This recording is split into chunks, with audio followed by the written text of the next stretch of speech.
Okay, let's go again. I didn't expect to have that much interest in my video. So today we're going to do 3 plays. We're going to do a Bengals run. That's going to be a touchdown by Perine, and we're going to look at how that happened, why that happened. I'm going to take you to a defensive play, a pass defensive play, where we're going to look at the coverage and why this play was unsuccessful in the terms of throwing the ball down the field where we made the quarterback run it. And then we're going to look at this play, and we're going to see that this one is a successful pass and why it was a successful pass for a first down. So let's go back. We're going to start with this run. It's kind of cool when they do this for us and they show us the information. So it's a 2nd and 10 ball in the 32. We can see it's late third quarter. We unfortunately know what happens in the fourth quarter, but it's an 8-point game. So let's see what the Bengals decide to do in this case. There we go. We got a little motion to give to Smaj up the middle, and Smaj breaks it. And I'm going to tell you, I'll show you why this is an amazing play by Samaje Perine more than anything else. So first thing we want to look at is what this formation by the Bengals really is. And the first thing I'm looking at is these 3 guys here. They are eligible receivers. The way that you work that out is there are 5 linemen, and you have 1, 2, 3, 4, 5, 6 eligible receivers every single time. So that's going to be 5 linemen and 6 eligible backfield players, including the quarterback. You can go 5 and 5 if you want to, just whatever you want to say. So we have a tight end, and then we have 3 receivers. I'm not really worried about what you would call that formation. We called it tripes at one point. You can call it whatever you want, 3-by-1 tight. You can decide on how you want to do that. We're not going to talk about personnel, but if you care, it's 11 personnel. So we want to look at this. Whatever is happening here, it's happening pretty quickly. Because you see the Bengals aren't really set very long before the receiver comes in motion, and then the play is snapped. Let's go into the tight, and let's look at what we can see here. So, like I said, you can see that the Bengals aren't really all that set. Flacco must see something that he likes here for some reason, for whatever reason, because he is not wasting any time looking over at Noah Fant and saying, yeah, we got it, let's go. So he's not calling an audible. He's not doing anything else. This play is designed to have Noah Fant come in this motion. Now, his motion is going to bring him here to about the guard. I think that's where he stops. And then he's going to shuffle back to right here. When he's doing that, we're setting up our new blocking scheme. So our blocking scheme, they have a 1, 2, 3, 4-man front, and they have 2 linebackers. So they're in a 4-2. With this 4-2, we're trying to run the ball right here is where the end play is going to go. So Flacco sees something he likes immediately in the way that they're lined up. So Fant comes in, and as the ball is snapped, he's on his way out. Now, at this point, the defense doesn't know what's happening. Fant could go here, he could block, whatever. He's going to take this end right here, and he's just going to absolutely seal him off of this play. The next thing that's going to happen is because that end is taken care of by Fant, you can have Orlando Brown go up and block. So the first thing we're going to do, he's going to climb to that backer. So the first one I want to look at is Noah Fant. Noah Fant gets in the way of this guy, and when he makes contact, he's in this beautiful triangle shape right here. This triangle shape allows him to have maximum control of this lineman. His hands are in underneath, and he is able to actually, when he hits him, kind of give him a lift. And that's going to cause him to no longer have any kind of forward momentum. Once he pops that lift, he's going to make that lineman, all of his energy is now going vertical. He is out of the play. He's done. Noah Fant has made a perfect block. The next thing we're looking at is 75, Orlando Brown, whom I love to pick on. I don't care. It's just my hobby this year. He's going to come up here and make a block on this linebacker. This linebacker, don't worry about what's going on over here. We'll talk about that in a second. This linebacker, when he makes this block on the linebacker, we're allowing him to make contact, and he's not specifically taking him anywhere.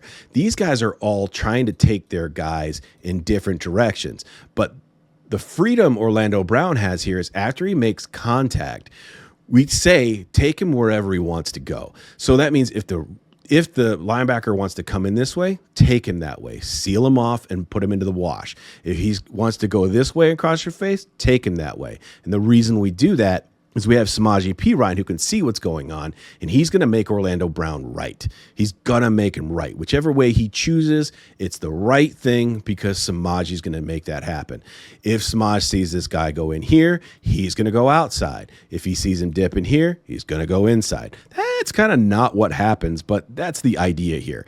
What ends up happening is Orlando gets him and makes contact, but as he's making contact, Samaj has already decided he's going left because he's got that foot in the ground.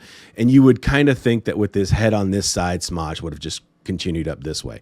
I think it's because he's got this beautiful wall of black jerseys in front of him. That's why he chooses to go over there. Let's come back again. I want to start from the beginning. I don't want to talk about what's going to happen with the guard in the center here. Ted Karras, and I just don't remember who the guard is. I'm sorry. Maybe I don't remember. Anyway, so what we have is we have a double. And what we're doing is we're taking these two dudes and we're trying to block him with it. Now you say double 4. So these you were doubling 456. That's you might be hearing that when they talk about it 56. They might be, they talk about where the mic is. That's the middle linebacker. And usually when they talk about that guy, they're just trying to say who is the guy that we're keying something off of. At this point, I don't know what they say or whatever, but they're probably saying, me, you right here, something like that. It's whatever their communication is, and I don't care what that is. Nobody cares what that is. The only people that have to care what that is those 5 guys. Now, we're going to run it for just a second here, and you can see Ted Karras. He's going to come up. He's going to stomp that right foot in the ground. That's just to pick it up and put it down. That's the first thing that he wants to do, and that's just to get him out of his stance and get forced into the ground so that he can push off with that left foot and lead with that, push off with that right foot and lead with that left leg into this double team. He's the setup guy. And then we have 63 coming down. He's the cleanup guy. And what these two guys are doing with this double team is they're attempting to set their bodies up just like this so that the defender is here. Now, old school double teams, we used to take 2 guys here and just try to push this guy inside. And what that was causing was this ability to split this double, and it would just create havoc for whomever was coming in behind it. This double is easy to split. If you look at it, two things next to each other, there's a gap. But if I take the left guard and I take the center and we have them lined up like this, the defender can only go this way or go this way. And this is what we're looking for is where does this lineman go? Where does this defender go? If he tries to come in this way, then Karras is going to pick him up and drive him that way. If he decides to try and fight back across this double, 63, man, I really should look him up and figure out what his name is. I keep calling him by his name. I maybe shouldn't. If he comes across this way, 63 is going to take him out that direction. As this team, we are doing what's called doubling 4. We're doubling 456. So we're going to play it forward a few seconds. You see the tackle is trying to come across. Karras picks him up. So Karras takes he had one hand on him. He's going to take and pick him up with 2. 63 is going to shove him away. Here, you take him. You take him. I don't want him no more. I'm going to go get this dude. And that's what he does. So this double is perfect. Double contact there. Good overlap between the two of them. You take him. I got this dude. Now, over here on the next guy, 74, I believe that's Jalen Rivers. I think I said that yesterday too. He's just going to seal this guy. He is just coming for this down block, and he's just going to take a jab step to the right, and he's just going to say, you're mine, and it's over. Maybe he should have been able to push him a little bit further. But the question I have here, and this is what makes Samaje Perine the hero, is what's going on right here? Now, I don't know what they were meant to do, but there's one dude on the line, and Sample's going to block him, and then Mims is going to come block him too. And I don't know why they did that, whether it's intentional. Maybe this was an additional double, because they're doing that, and then Sample comes. I don't really know. This is a weird double to me in my world. This could be, if I were looking at, I would say Sample, pop him, and then climb. Don't engage with him. I mean, we got that beautiful triangle, so you can see that all of this with this triangle, you see the force of the lineman. He's trying to come in this way, and then Sample pops him up and stands him up, and that's great. That's how you end up putting a guy on his ass. I mean, bottom. See him try to lift him. Boom, boom. Anyway, so whatever happens there, we can go back to the wide now and see, because of that weird doubling thing that they're doing with no climb, this DB should have made this play right here. If he were blocked and he weren't in there, we would have Samaje Perine one-on-one with a safety, and he's definitely going to make that touchdown. But Samaje ends up breaking this tackle, breaking that tackle, has this amazing balance to stay up on his feet and take it all the way to the house. So let's go ahead and watch that again from the wide angle, and you can see what you see there. Set, hut. Broken tackle, stumble, and off to the races. And hooday, and then do. You know that song. All right, so let's go look at this second play. Now we're on defense. We're looking at a defensive formation. We're looking for defensive coverage is what I want you to see on this one. And again, we're a little bit long on this video, and I don't care. You're watching it. If you don't like it, turn it off. I'm having fun. So the first thing we're seeing that the Bengals are showing cover two. The way we look at coverage is how many guys are on the field. So one guy, two guys, and you take one and put it over the number. So this would be cover two. That gives you a fraction of 1/2. So you take that 1/2, and that tells you how much of that field these guys are responsible for. That's cover two. So if it were cover three, it'd be 1/3, 1/4, and it shows you 1/4 of the field, those kind of things. It's pretty easy to figure that out. So right before the play happens, though, you can see that we rotate, that we're bringing the safety down from cover two into this coverage. And this is going to be called cover three. And the reason we have cover three, and cover three is a zone coverage. So we have 1, 2, 3 guys now. We have 1/3. So each of these guys are responsible for 1/3 of the field. Third, right? The other thing we're going to look at is it cover 3 man under, or is it just cover 3 all zone? And we can look at the eyes of the players that are in the coverage to decipher that. Now, with all of these guys looking in, and their backs are to us, or the backs are to our own end zone, this tells me that they're looking at the action and not the receiver. If this were man coverage, you would see these guys dead staring at that human. His eyes would be on him, and he would be going everywhere he's going. But you can see all of their vision is not necessarily right on that guy. So if we move it forward a little bit, don't look at anything but don't look at what's going on with the rest of the play. Now we can see the cover 3 up, and we can see under as well. We have that going on for our coverage. So we have a cover 3, 3 over, 3 under. Looks like we even have a fourth linebacker in coverage. So when we're talking coverage, like cover 3, we begin by numbering the receivers. So we number the receivers based on their position. So we have a 3 over here. We have 1 receiver over there. So that's 3 by 1 and a single back right to the inside car with the in shotgun, whatever.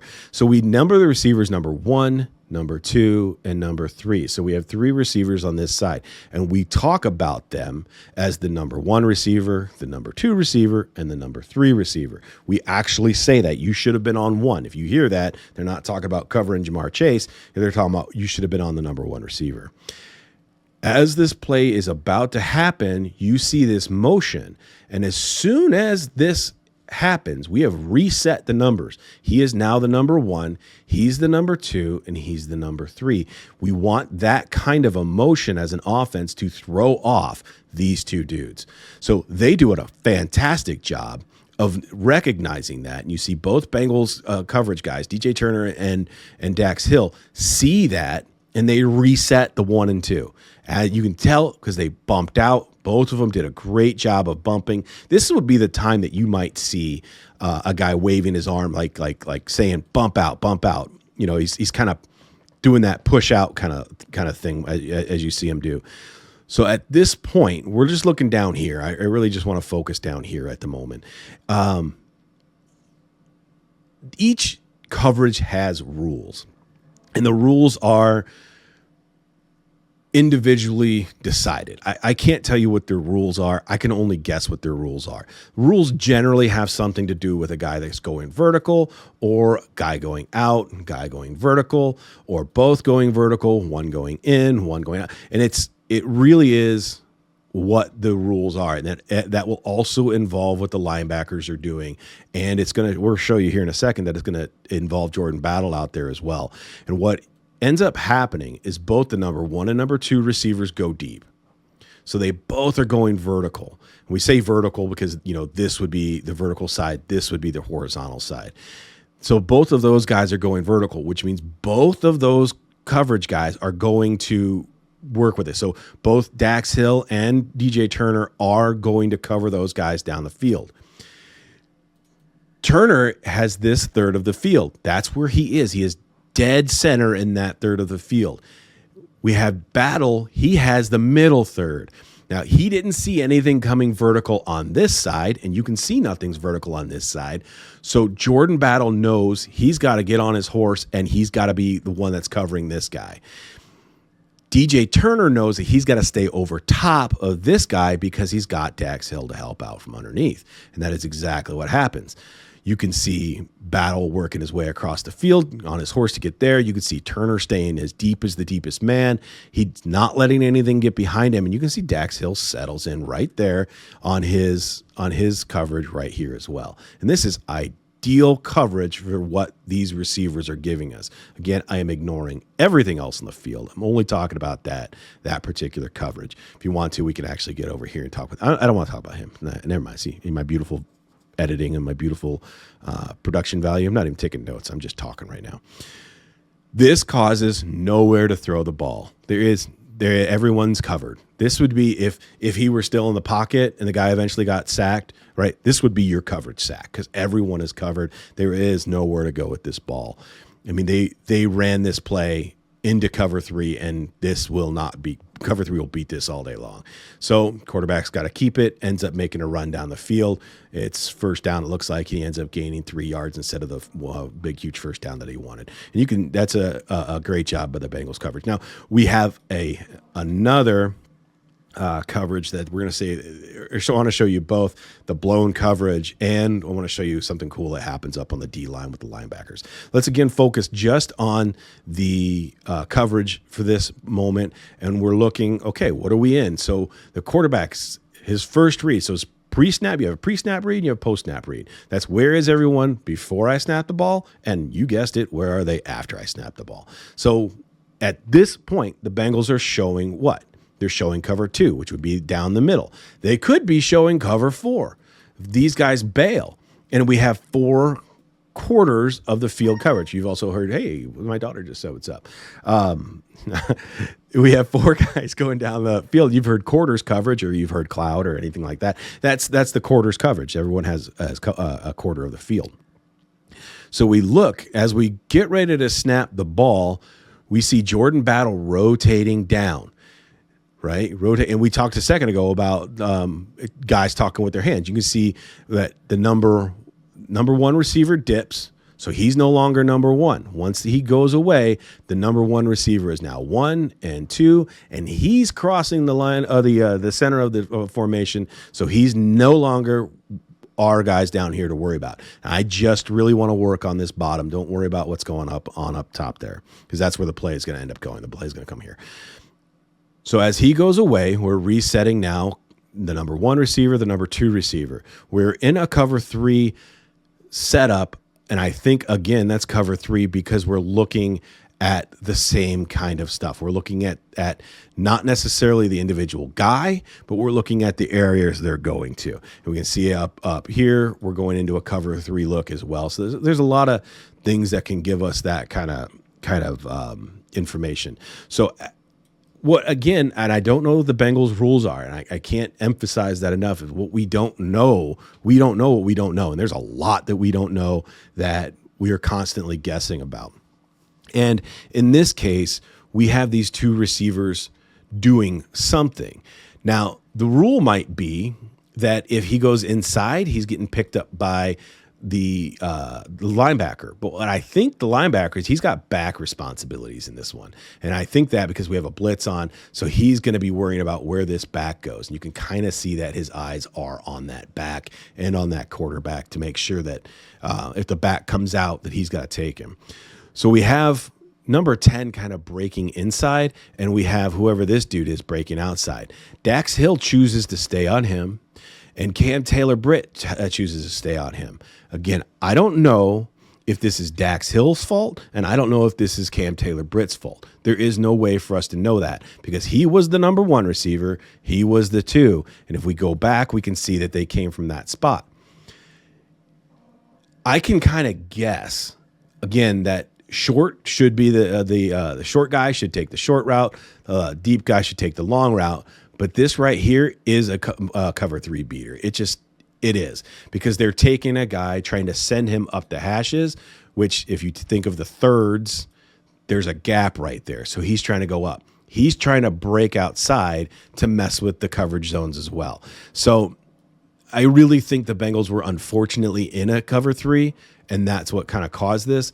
And then you see both guys taking this route that whatever rule they had to have been broken, that they didn't follow what they were intended to do. And that gives the quarterback a relatively easy throw to the out, and there's no one over there, so he gets a few extra yards. And that's a bad coverage scenario.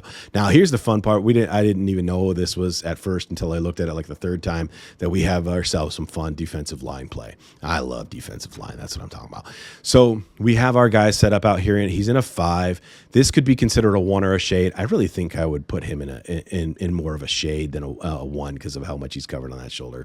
We have a 3 out here by number 92, and because we have a man kind of in the slot, we have a 2, 4, 6. 0, 2, 4, 6. So I would put Myles Murphy out there in a 7. That would be my opinion. Now we're going to get a blitz coming out of this one. I'm going to show you how this is going to work out. So we're going to come in here. We're going to start the first couple of steps and see where guys are going like we did the other time. And I want to start again on the left side. I just like to work left to right. And we see 97, Shamar Stewart. He's going up the field. Now, he's going up the field, and you can see 44. I said 44 a few times yesterday when I meant 49. That was kind of fun. Anyway, 44 is immediately coming downhill. Like, he's coming. He's got no coverage responsibilities. He's got no run responsibilities. He is going right now. The moment this ball moves, he's coming downhill. As he's coming downhill, Shamar begins to work inside to the B gap.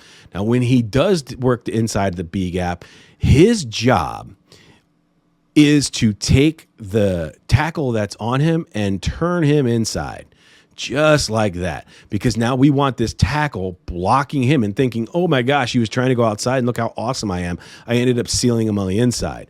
His eyes are no longer where they need to be because he's got no help over here. He's kind of out of luck.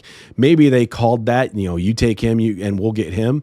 And that is kind of what we want because 44 is able to get in there and make that. Now, maybe, just maybe, it would have been nice if he would have stayed a little tighter. He would have had a nice edge to the quarterback. Maybe that's a rookie thing.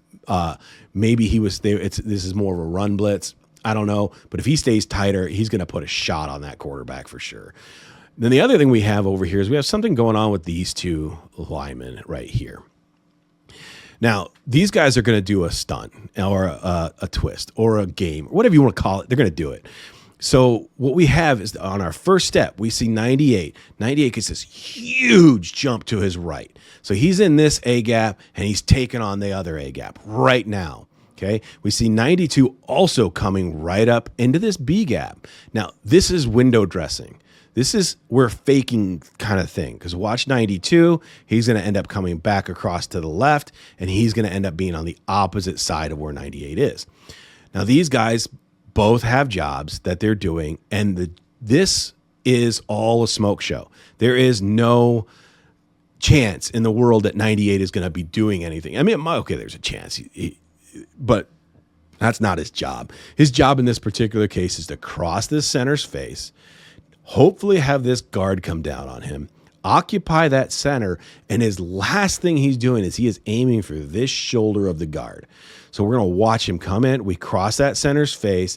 That guard thought, oh, crap, we have a guy in the A gap. I need to come down and assist. The opposite guard, this guy over here, he's completely thinking about BJ Hill. So we're, oh, cool, we got a double here. Great. We have this guy kicked out here, and he's got him, and he's got, cool, everything is great. And then all of a sudden shit changes. I mean, stuff changes. Now, BJ Hill is trying to come up the field, make this guard think he wants to engage. Then he's going to split. He's just going to dip, and he's gone. And when he gets gone, look at 98. Come in and bash into that shoulder. 98 has taken 3 dudes on this. Look at this. This guard right here is oh no mode. And he's just like, oh, I got to go back over here and get him. Oh, man. And you can see Shamar coming over here and knocking things around. So it really is. It makes me wonder why Knight was didn't come in so tight. And I have one last thing that makes me curious. With Miles Murphy out here in this spot, you look at when he makes his first steps, they're kind of settling steps. Like he's not coming up field right away, which gives me reason to believe that he was intended to get hands on number 10. And all they were doing when we get hands on 10 is trying to stop his release for a half a second, totally legal, to slow his release down. Because if he's in some kind of a timing route, right, this timing route is going to be affected by getting hands on him. And he only just kind of gives him a little elbow.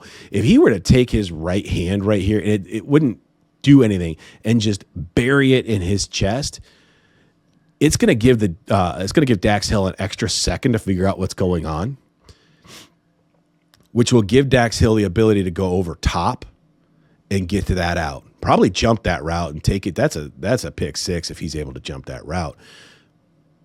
So again, at this point, the entire right side I think is wrong here, and it's from my guesses. What I just gave you is information as to why I'm guessing that, but I don't know, and that's what I think happened on this play. I can't believe what you guys actually did. People subbed and people liked. I wasn't expecting that. It's not what I'm trying to do. I'm here to have fun. So enjoy this. I'll see what happens. I might make some more tomorrow. All right, guys, later.